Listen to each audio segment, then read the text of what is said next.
ጠሩኝ አድኩኝ። ደግሞስ ምን አደረክ? ምን አጠፋክ? እንደዚህ ሀገራችንን ለቀህ እንድትወጣ ተወስኗል አሉን። ምንድነው ችግሩ ብንል አይ ተወስኗል ምንም።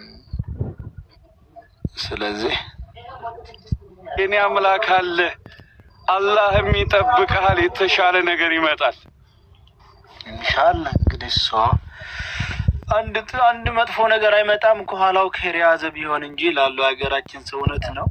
አላህ ደግሞ ከዚህ የተሻለም ነገር ሊመጣ ይችላል ኢንሻአላህ። ተዘጋግቷል። ምንም አልፈልግም። አካውንቴም ሁሉም ተዘጋግቷል። እዛ ሀገር ላይ ሁሉ ሙሉ በሙሉ ከሲስተም ውጭ ሆነ ያለው። ያው ለ5 ቀን ከተሰጠኝ ወረቀት ውጭ የለም። ገንዘብ ማንቀሳቀስ አልችልም፣ ማውጣት አልችልም። ምንም ኢንሻአላህ ሁሉም ነገር ባላ ፍቃድ ነው የሚሆነው። ደግሞ እንግዲህ 5 ወር 6 7 ወር ርዝቃችንን ይማራት ቆየን። አላህ ደግሞ ርዝቃችሁ በሀገራችሁ ብሏል። አሁን ወደ ሀገራችን ነው። ያው እንግዲህ ዱአ አድርጉ አለሁኝ። ያው እንግዲህ ስገባም ሌላ ነገር ካልተፈጠረብኝ መቼም ዛሬ ነው ኢንሻአላህ። አልহামዱሊላህ እሱ አላህ ያመጣው አላህ ያለው ነው የሚሆነው። በይበልጥ ደግሞ አስረዳችኋለሁ ካለው ኢንሻአላህ።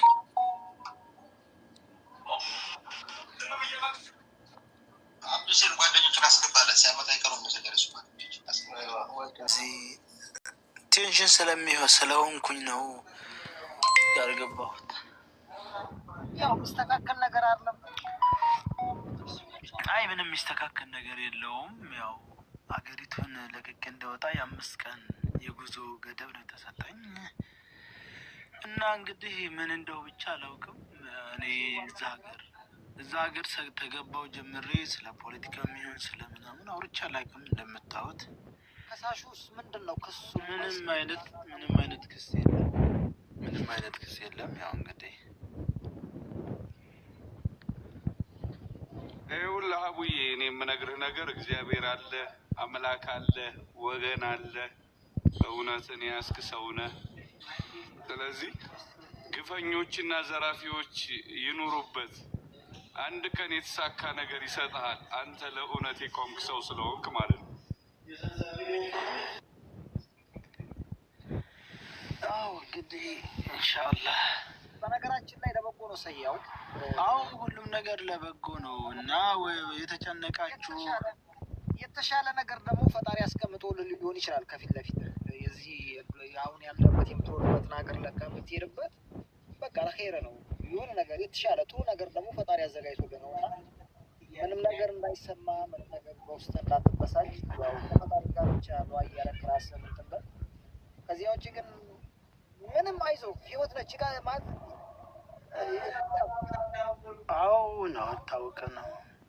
ምን ይሄ ገሃዱ ዓለም ነው። ሳቅ፣ ደስታ፣ ሀዘን፣ ሞት ያለ ነውና አልহামዱሊላህ ምን ሄደን ከልጆቻችን ጋር ከቤተሰቦቻችን ጋር ነው የምንደበለቀው። ሀገራችን ነው የምንሄደው፣ ወደ ሌላ እኮ አንሄድም። ስለዚህ አልহামዱሊላህ እሱ ያመጣውን መቀበል ነው። ግን ያለምንም ጥፋት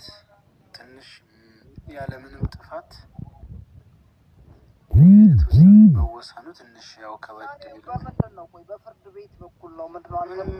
ምንም አይታወቅም። ሰው ሊያናግርልም አልቻለም። ግን ያለምንም ክስ ያለምንም ጥያቄ እንዴት ሊሆን ይችላል? ምንም የለም። ያው ምንም የለ። ዝም ብሎ በቃ ጠሩኝ አድኩኝ። ደግሞስ ምን አደረክ? ምን አጠፋክ? ምንም እንደዚህ ሀገራችንን ለቀህ እንድትወጣ ተወስኗል አሉ። ምንድነው ችግሩ ብንል አይ ተወስኗል። ስለዚህ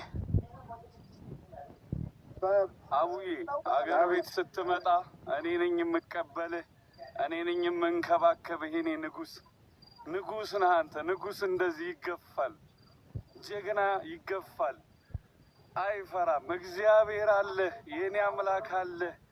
አላህም ይጠብቃል፣ የተሻለ ነገር ይመጣል ኢንሻአላህ። እንግዲህ እሷ አንድ መጥፎ ነገር አይመጣም ከኋላው ኸይር የያዘ ቢሆን እንጂ ላለው ሀገራችን ሰው እውነት ነው።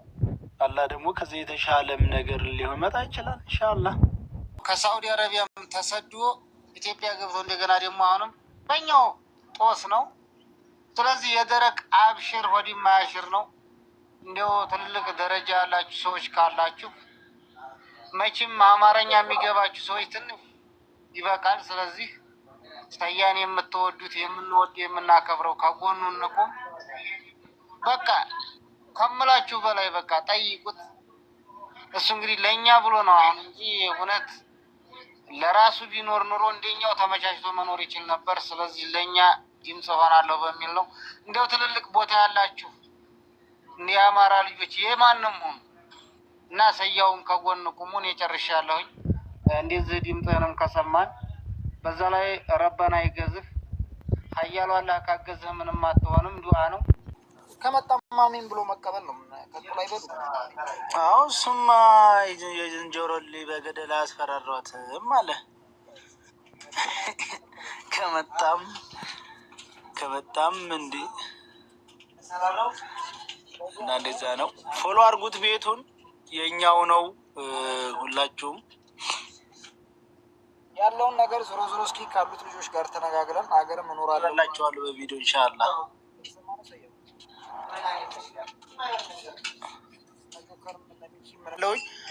አካውንቱ የኛው ነው። ፎሎ እያደረጋችሁት እዛ ያላችሁ ሁሉ በቃ እንደገባሁኝ የኢትዮጵያ ቁጥሬን አለ። የኢትዮጵያ ቁጥር በኢትዮጵያ ዋትሳፕ ሀይል አለሁኝ